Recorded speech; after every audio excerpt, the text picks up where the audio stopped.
Hi, welcome to my video. I know you're gonna watch a lot of these, so I'll keep it short and I'll try to keep it entertaining. We'll see though. So I chose Joseph Butler for my philosopher for the semester. He had a religious-based education, and that led to his religious career. He was a bishop. His most known works were trying to convince people that God exists, or trying to educate people on Christian ideals and how to apply it to your life. So of course he has a defensive writing style, and yeah, again, his works are aimed at those who don't really believe in God. So his most interesting argument was a criticism or a rebuttal of sorts of Thomas Hobbes' egoism or selfish theory, which basically means that Thomas Hobbes argued that human beings are selfish and they only do things for their individual benefit.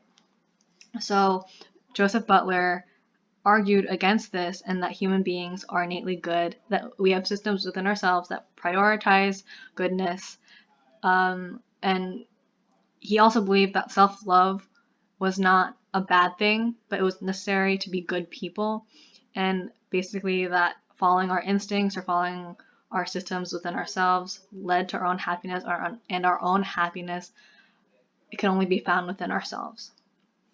So why is he good enough to be on the syllabus? Okay, so I chose him because he sort of hit like all of the interests that I had. So I loved when philosophers talk about human behavior, because I think it's really interesting on how they like use an argument, and he uses a lot of argument. Also, he provides like a morality guide. I mean, it's interesting to see how people justify why something is right and why something's wrong. He also actively tries to include his Christian ideals because of his religious background, and actively argues for the existence of God. His audience is people who are skeptical. Also, he has a refreshing, positive perspective on human nature. A lot of philosophers believe that human beings are ignorant, but it's sort of refreshing to have a positive perspective.